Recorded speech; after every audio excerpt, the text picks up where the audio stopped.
All right, everyone, welcome to Agent Talk in person. This is a new unplugged version of Agent Talk. I have Doreen Huber here from EQT, who is our main investor, an incredible human being who has, as somebody else said, the biggest instinct and winning instinct when it comes to venture. So thank you, Doreen, for being with us. It's very sweet of you. Thanks, Manny. Super cool to be here. And congrats on your launch. Thank you. I appreciate that. So today we're coming out to you from our launch party.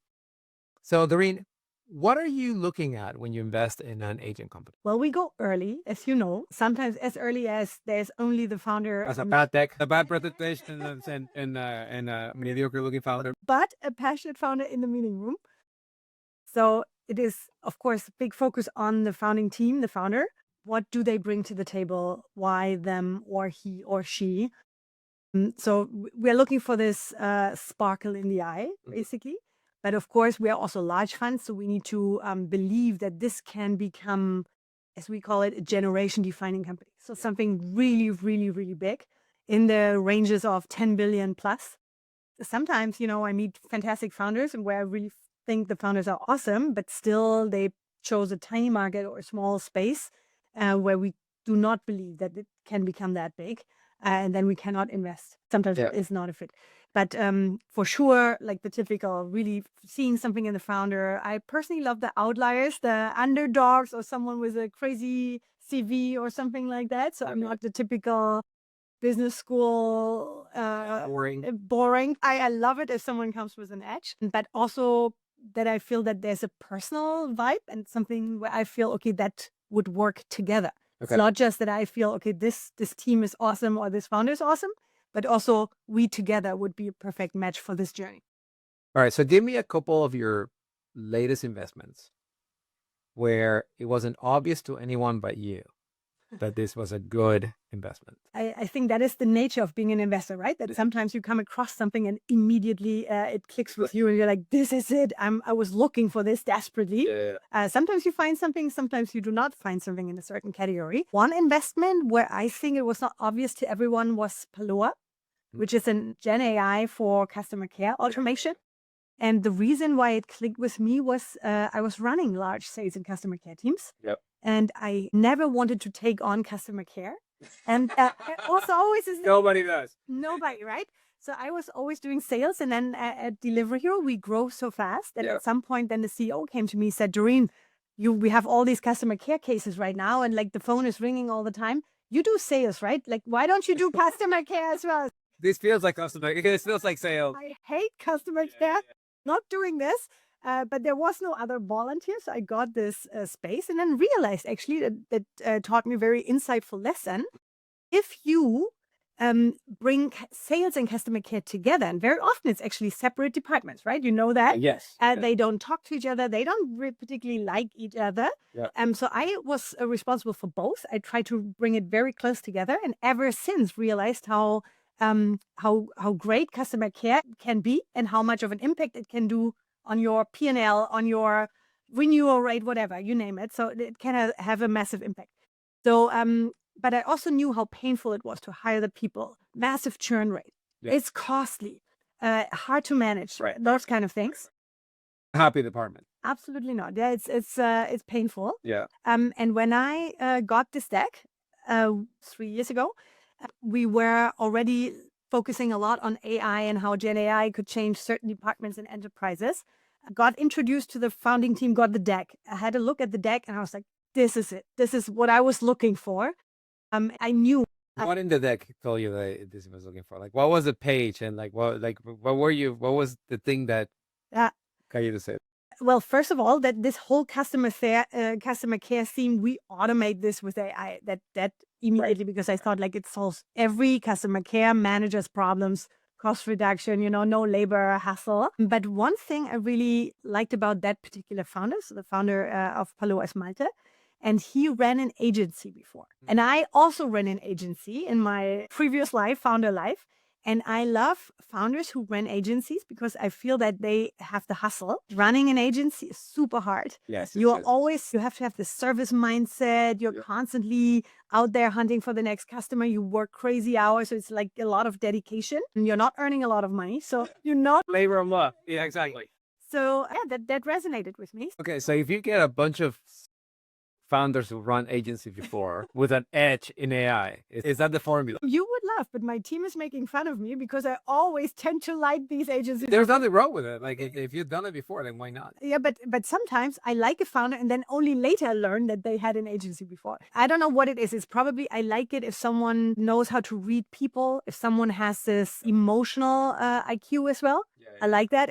I think it's actually a very important skill for a CEO to know how to talk to people, how to present, how to get in front of people. Generally, if we envision what I told you, like 10 billion plus, maybe IPO, whatever, but this is the journey. I need to see that person being in front, speaking in front of 1,000 employees or 2,000 or 5,000. Right. I need to see that person going listing a company in NASDAQ, something like that. Yeah. So I think you need skills for this as well. You cannot only be the introvert, not willing to talk to anybody. Interesting. So does that eliminate all the product founders, all the developer founders? Do they have to bring in a friend that has run agents? I mean, I love product founders, obviously. I mean, they come with a lot of talent and dedication and focus on product.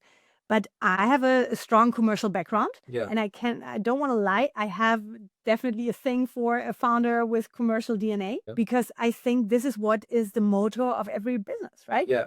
If a founder comes from rather the engineering side of things and is coding the first product and doing the product design and stuff like that, they definitely need to learn this. Let's put it that way, right? Because I also believe that the best CEO is also the best product or CPO, product person, right? You as a CEO, you need to own the product. You need to know what you want to build. Yeah.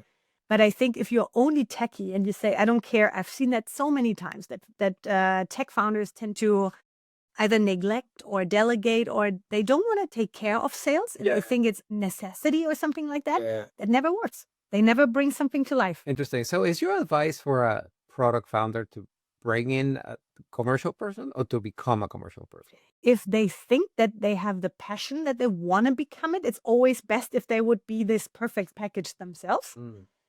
If not, great if you can bring on board someone. But there must be the commercial DNA. I mean, ideally, it's something inside of you which makes you want to talk to customers. Right? Like, let's say you want to build a product, but you do not like to talk to customers. Like, for whom are you building this? Actually? Right. Well, what's your motor? What's driving you? Yeah. So I think that's super important. And usually, my advice is also to product founders. I help so many founders to set up sales teams and how to do this go-to-market thing. And when I tell them you have to go to your sales floor every day, and some are looking at me like, what? They don't want to go in. They don't want to. Really? They don't want to go there. They're afraid. They don't know what's happening there.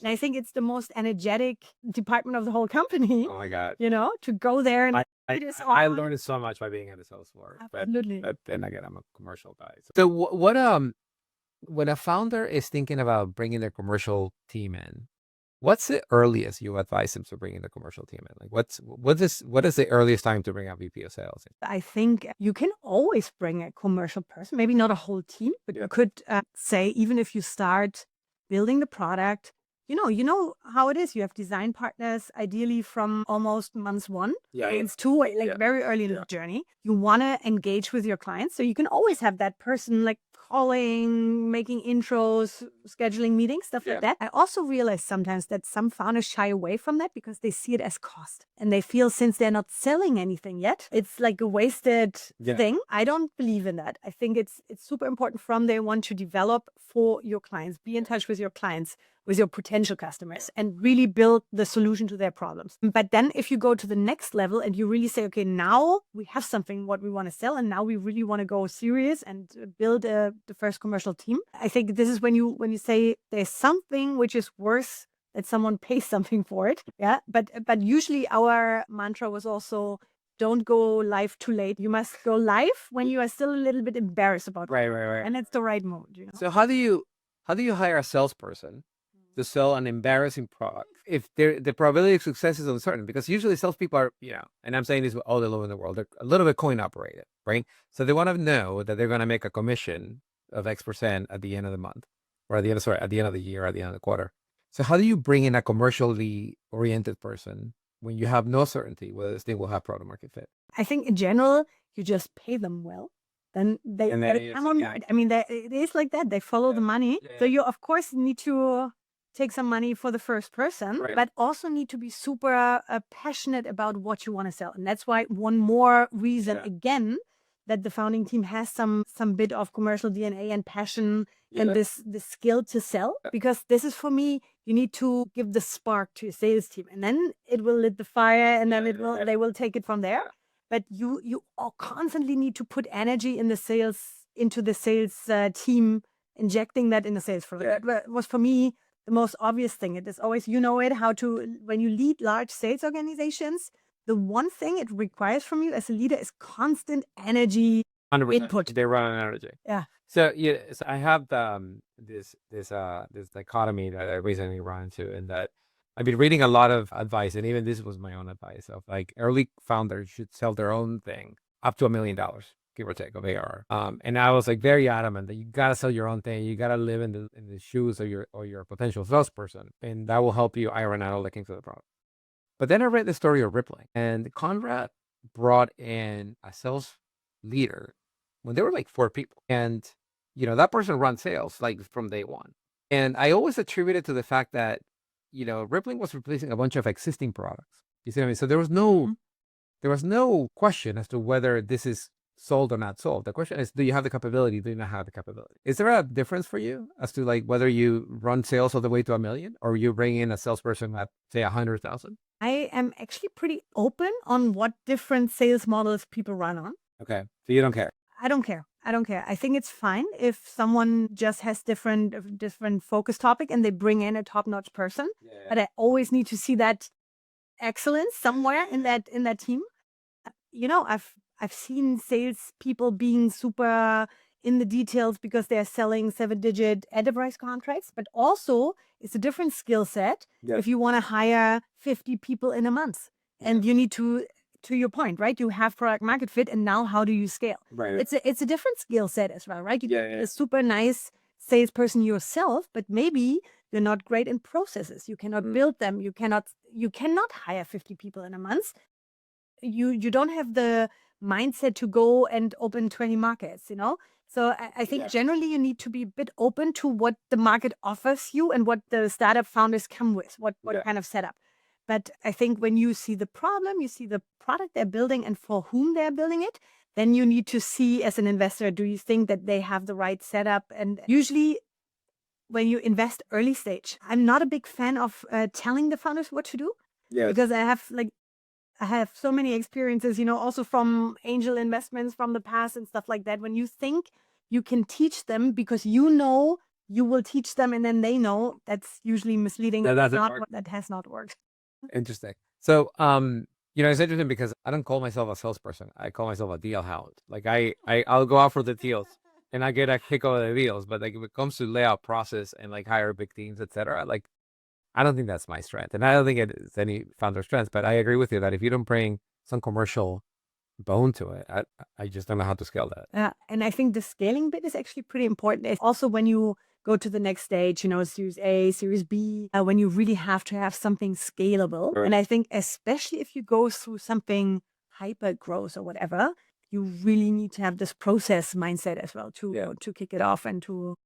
So what are you not investing on right now? Like when somebody comes to you with a pitch, what do you eliminate right off the bat? So that I only invest in B2B software. Exactly. And what the one thing we're not investing in anymore is SaaS. Really? What? Wait, why? That's a big disqualify. That's like 2/3 of the world. Like, I don't see you anymore. But it is very early in the journey. We said in the team, okay, our strategy is we want to go for agentic. We want to go for AI native. And we disqualify everything which is not in that bucket. Beside the fact that I think you need a very, very strong reason as a software company today not to work with anything AI. I mean, this is just not, why would you invest in that? Right. But also within that AI bucket, we said we only want to support companies who are really doing something end to end. And coming back to that Paloa example, what we loved about it back in the days, why we invested, was because they said we do not just make customer care agents better and help them with AI to draft better emails. No, we are doing it. This is an agent who does the work end to end. Interesting. Yeah, and even going so far to say, if let's say the agent cannot help the customer because it's beyond, let's say, service level 1 or whatever, usually you would say, okay, then you redirect the call to a human. But at Paloa, they said, no, we're not doing that. The AI calls the human, gets the answer, and then gets back to the customer to train the models and everything. So we really want to be super, super critical and super strict on this rule that we're investing in these AI native, agentic solution. Right. So what would you invest last year that you're not investing today? Like, give me an example of a company that came to you in the last couple months that you would have invested a year ago that you're not. 2 years ago. I mean, we're following this strategy 2 years ago. Since 2 years. For example, I mean, simple, like I'm, the delivery hero. So of course, every now and then restaurant software companies like Kamai, and there's successful software stacks for the restaurant industry, takeaway industry. I probably would have looked at it, invested in it 2-3 years ago. Yeah. I would not invest in it right now if it does not have a very strong first agentic angle. Yeah. Interesting. What was the catalyst to make to that decision? Because you're eliminating a lot of the world right now. Yeah, it's true. We actually ran the numbers on the markets. We were looking at, okay, how many software companies are being founded every year in the European markets we're investing in, how many pre-seed, seed rounds, and so on and so forth. And you are totally right. We disqualified a lot.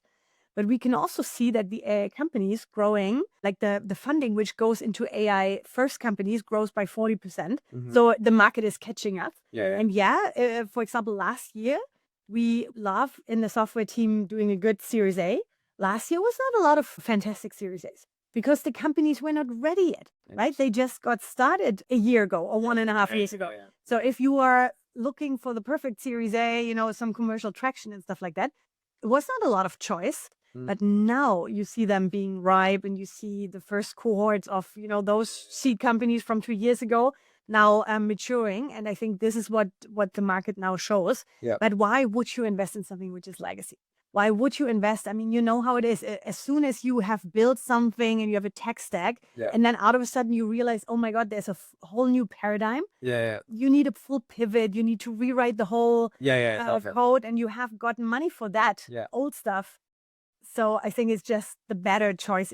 What happened to the SaaS companies in the market right now compared to the agent companies that are coming out? Like, so if an agent company comes out with an equivalent product of a SaaS offering, walk me through that dynamic. I'm actually pretty strict on, I think they will all lose the market to these agentic companies. That's not an investor-worthy value proposition. Right. So I think they will all have a hard time, or most of them do have a massively hard time. They don't have the talent for AI. They're legacy. They're old school. They've been old school for a while already, but they kept their customers. But now you will see beautiful AI tools and they cannot catch up. Or I would say most of the old SaaS companies, they will not be able to turn their product around 180 and then deliver a fantastic. Yeah, I think it's a whole innovators dilemma right now because you're charging per seat and the seats are going to go away. All the growth is going to be in the agentic seats that don't really exist right now. And I think it's going to be challenging. So in the agent companies that are in your portfolio right now, what are the best practices, like the juiciest tidbits that somebody else can take home and apply to that? How they are successful or how they become successful.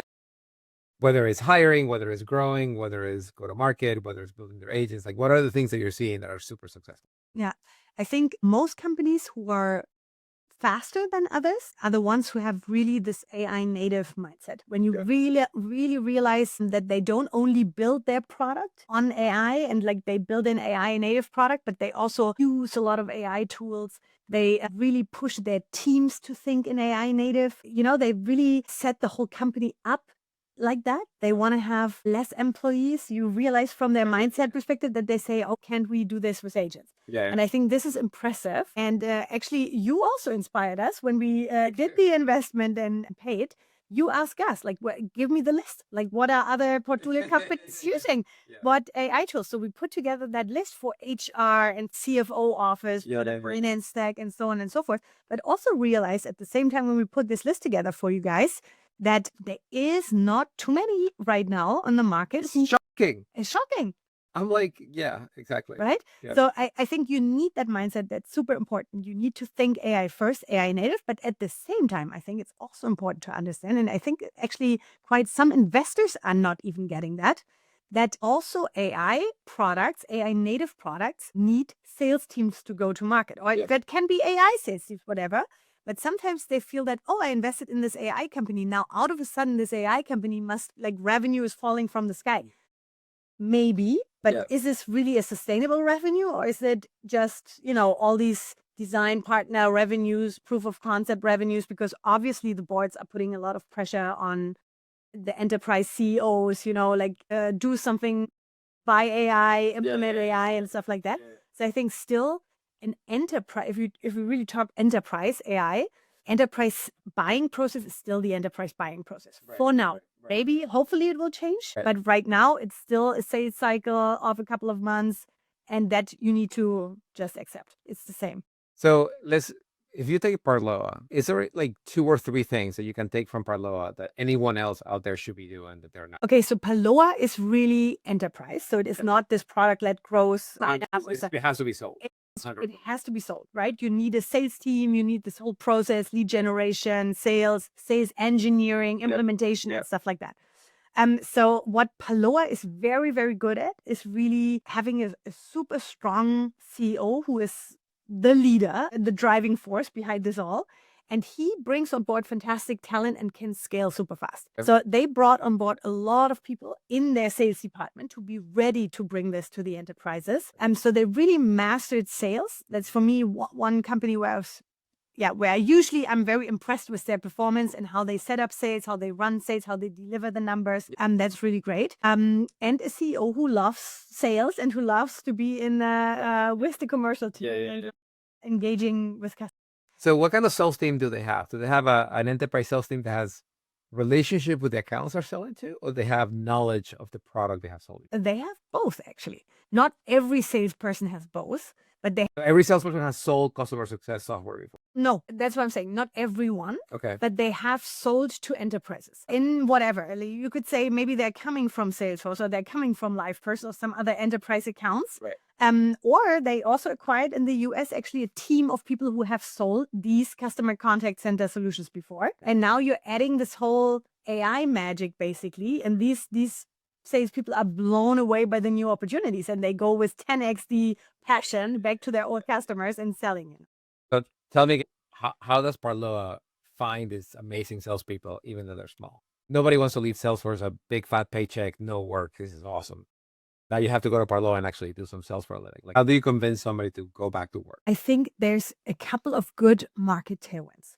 So if you're a smart sales guy, sales leader, even a sales rep, you see the opportunity, what AI brings and how AI has the potential to disrupt. And obviously AI or all kinds of AI solutions have the possibility to disrupt the sales force as well. 100%. Yeah, right. Only because they've made it so far doesn't mean that they're there forever. Right. And I think if you have the chance to really jump on a horse or riding a wave, which is way more powerful than anything you've seen before. So I think that is definitely the market tailwind, definitely does a thing. But also the CEO is extremely inspiring. And I think he is so passionate. He has the sales DNA. I think he attracts great sales talent just because he is the way he is. He's living with them. Yeah, absolutely. But it's not easy. I agree. Generally, I was always an ambassador or like in that camp of you bring 1 or 2 great people. You pay them well. Ideally, you pick them strategically that they then bring 5 more. Right. And if you manage to win 1 or 2 from Salesforce or from another large company, and these people then bring their teams, bring their best salespeople with them, I think that then it's usually not a cost but an investment, right? You have to look at it and later when you say how expensive, oh my God, that person, obviously top US salespeople, they cost a lot. But if you think, okay, if that guy would bring me 5 others, okay, then it's even more worth it. Yeah, salespeople is easy because if you bring somebody who is hot and well known, a lot of other people who are hot and well known will follow. Exactly. Tell me, what is out there in the market that is bullshit in the Gen AI world? Well, a lot. All right, let's start from the top, work our way through the bottom. We have a few hours here. No, but I come from the sales side of things. So Yeah. I've did sales myself, ran large sales organizations. So I was always looking for the Salesforce killer, the one company which really has everything it takes to move CRM and customer relationship into the new AI native world. And the only thing I see is some BDR email sequencing. I mean, Outreach did it already. That is not new. So give me more, Yeah. So those kind of things I'm not a big believer in. You could argue, okay, maybe these guys, they need longer time to build a proper enterprise stack, Right. because obviously that's Right, not right, something you right. build overnight.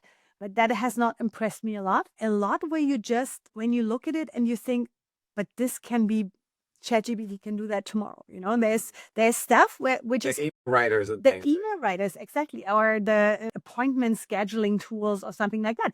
It looks at first impressive and you think like, yeah, that solves my problem. But when you really think about it, that problem you will not have anymore in a year or 2 years. You will just maybe talk to your personal AI assistant. Right. That AI assistant will know you inside out. So there's a lot of these supporting tools, and that is for me not good enough. That's just a GPT I could create myself. Got it. So is the whole AI SDR just a bunch of hot air, or will it evolve into something great? Like, what is your hope? My hope is, If you were an investor in them already, and then you were hoping for the best, like how does that turn out? I think you must be really serious about building an enterprise product. If you're only chasing the fast ARR and following the marketing to just the Vive revenue. yeah, exactly, the Vive revenue, I'm not very confident that they will have the depth to really build an enterprise Salesforce killer, something which really goes into that area, because this is a massive market and problem statement. You really must think beyond. It's really like, okay, if I do not have salespeople anymore, I have a lot of agents running. How do I look at interfaces? We have basically a thesis in the software team saying we're looking for the last interface. Like, what is that? How could that look like more in a bigger scheme of things? And how would we engage? Tools like Salesforce, for example, were built for people, right? It's an interface for us to insert what we discussed with the customer. If I'm not there anymore as a salesperson, why would I need such an interface? So it's not only that the seats are shrinking for various reasons, to your point earlier, but it's like literally you do not need that interface anymore. And also the way how you engage with interfaces, ChatGPT changed everything. 100%. Right? When I at Salesforce needed to pull my reports and drill down in my dashboards, I would just prompt that going forward. Yeah. So that is for me a holistic thing. And that's why I think like just an email sequencing is not what I'm looking for. And also, again, like if they are live already with their product and chasing the fast ARR, it's maybe also not the mindset I'm looking for. That's going to be really hard, right? Because they're already raised Series B, C, or whatever, and they have to chase the revenue. Otherwise, they're still. But again, like the market is very crowded. So you think that there will be a new entrant with a better mindset, as opposed to the current stack of players? Change. If you want to attack enterprise, you cannot come with only like a super thin value proposition, right? I think maybe then you should take the time as a founder also to admit, okay, I'm building something for enterprise. So maybe I do a year of product development or 2 years of product development before I hit the market. And for enterprise products, I think it's worth it to come with a more holistic value proposition. And again, I think you need a plan for this as well. And so far I have not, I've spoken to a lot of founders in that space, but I didn't buy that. All right, last question. So, you know how YC issues like the things, like the kind of companies that are looking for every year? What is your list? Like the top 3 things that you're looking for? Like if you get a pitch like this, I'm half of the way there. Okay, so I'm looking for something in sales and marketing. So enterprise. So the enterprise ready and AI SDR. Exactly. But really not the super slim use case, but very holistic. How could I really solve a large problem there? We're looking at agentic cybersecurity. Okay. That's super important to us. Well, that one is hard. Yeah. There's also several use cases and stuff like that. We're just talking about how that is expensive because it consumes a ton of tokens. Yeah. And it's not.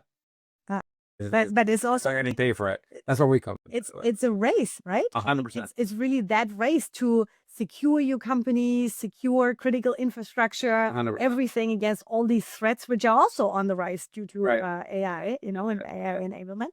And we are also looking at Like an agentic CrowdStrike. That would be Yeah. exactly. amazing. Yeah. All right. Got you. All right.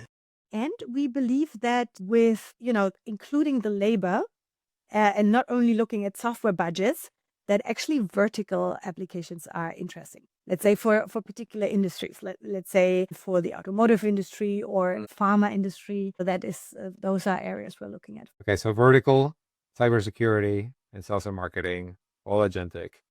SaaS, don't need to apply. No. All right, you heard it here first. Line up your pitch, open for business. Looking forward. Ready to go. Exactly. That was so good. Thank you so much for spending time with us. So much. That was Agent Talk, live, in person, unplugged. Thank you very much, and I'll see you next week.